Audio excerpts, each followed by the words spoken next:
ঢাকা বিশ্ববিদ্যালয় শিক্ষার্থী শাহরিয়ার আলম সাম্য হত্যাকাণ্ড নিয়ে ঢাকা মেট্রোপলিটন পুলিশের বক্তব্যকে খুবই অস্পষ্ট ও বিভ্রান্তিকর বলে অভিযোগ তুলেছেন ঢাকা বিশ্ববিদ্যালয় ছাত্রদলের সভাপতি গণেশ চন্দ্র রায় সাহস। শনিবার ৩১ মে ঢাকা বিশ্ববিদ্যালয়ের মধুর ক্যান্টিনে সংবাদ সম্মেলনে একথা বলেন তিনি। এ সময় তিনি বলেন, পুলিশ প্রশাসনের তাৎক্ষণিক প্রতিক্রিয়া ছিল অত্যন্ত হতাশাজনক। ক্রাইম সিনের জায়গাটি ভোর পর্যন্ত অরক্ষিত রাখা, রমনা কালী মন্দির, বাংলা একাডেমি ও তার আশেপাশে কোনো সিসিটিভি ফুটেজ না পাওয়ার মতো অস্বাভাবিক বিষয়াবলী ঘটনাটিকে আরও সন্দেহজনক করে তোলে। পরবর্তীকালে অনলাইনে প্রকাশিত এক প্রত্যক্ষদর্শী ব্যক্তির ভাষ্য মতে শহীদ সাম্যকে যে সময় ছুরিকাঘাত করা হয় সে সময় ঘটনাস্থলে কতিপয় পুলিশ সদস্য উপস্থিতি ছিল, কিন্তু শহীদ সাম্যকে ছুরিকাঘাতের পরে ঘটনাস্থলে জড়ো হওয়া বিক্ষিপ্ত জনতা খুনিদেরকে আটকে রেখে উক্ত পুলিশ সদস্যদের কাছে সাহায্য চাইতে গেলে তারা তা না করে বরং খুনিদেরকে ছেড়ে দিতে উৎসাহিত করে।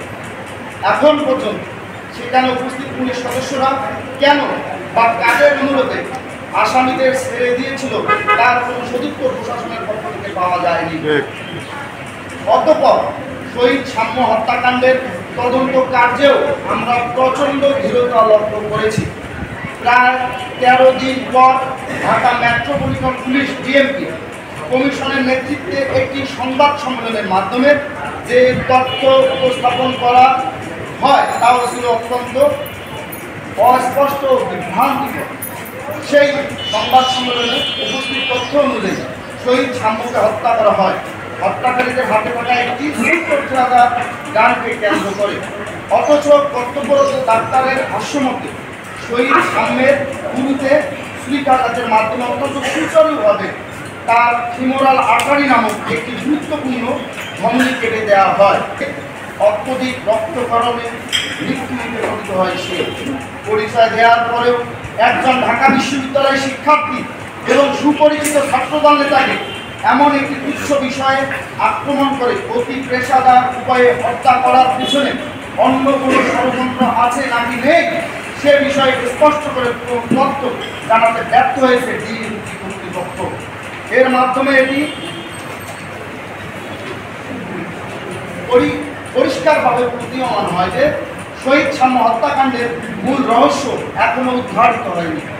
কিন্তু তা সত্ত্বেও রহস্য উদ্ঘাটনের অসত্য দাবি করে পুলিশ প্রশাসন উক্ত সংবাদ সম্মেলনে অস্পষ্ট ও ব্যাখ্যাতীত বিভিন্ন তথ্য উপস্থাপনের মাধ্যমে জনগণকে এ বিষয়ে বিভ্রান্তি বেড়াজালে আবদ্ধ করে রেখেছেন। ডিএমপি উক্ত সংবাদ সম্মেলনে অস্পষ্টতা ও বিভ্রান্তিকরভাবে তথ্য উপস্থাপনের বিষয়ে শহীদ সাম্যর পরিবারও তাদের অসন্তোষ প্রকাশ করেছেন বলে জানা গেছে। প্রত্যক্ষদর্শীদের বয়ানে আরও জানা যায় যে এখনও সোহরাওয়ার্দী উদ্যানের মাদকের সিন্ডিকেটটি নিয়ন্ত্রণকারীদের সাথে ছাত্রলীগের পলাতক সন্ত্রাসীদের ঘনিষ্ঠ যোগাযোগ রয়েছে এবং রাতের আধারে ছাত্রলীগের সন্ত্রাসীদের নিরাপদ আড্ডাস্থলে পরিণত হয়েছে সোহরাওয়ার্দী উদ্যান। অথচ বারবার স্মরণ করিয়ে দেওয়ার পরেও বিশ্ববিদ্যালয় প্রশাসন আবাসিক হলসমূহে নানান উপায়ে লুকিয়ে থাকা ছাত্রলীগের সন্ত্রাসীদেরকে চিহ্নিত করে আইনের আওতায় আনতে অনীহা ও গাফিলতি প্রদর্শন করেছে ঢাকা বিশ্ববিদ্যালয় প্রশাসন। শহীদ সাম্য হত্যাকাণ্ডের মতো একটি ন্যক্কারজনক ঘটনায় এই বিশ্ববিদ্যালয় প্রশাসন নিরাপত্তা বিধানে ব্যর্থ হয়েছে। দুটি ঘটনার পরিপ্রেক্ষিতে পরবর্তীতে তারা অত্যন্ত দায় সারা আচরণ করেছে।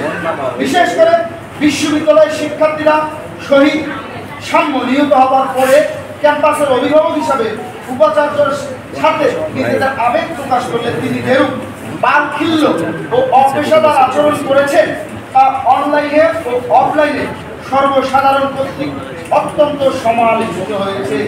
মূলত এই সমালোচনার প্রেক্ষিতে উপাচার্য প্রক্টরের ইমেজ সংকট দেখা দিলে এর জবাব তাদের দায় এড়ানোর লক্ষ্য নিয়ে অতীতের মতোই প্রশাসনের পক্ষ হয়ে একদল সংঘবদ্ধ গোষ্ঠী অনলাইনে শহীদ সাম্য ও তার শোক সন্তপ্ত পরিবারের ব্যক্তিবর্গ এবং বন্ধু বান্ধবদের জড়িয়ে ছড়ানো হয় নানাবিধ ভিন্ন গুজব।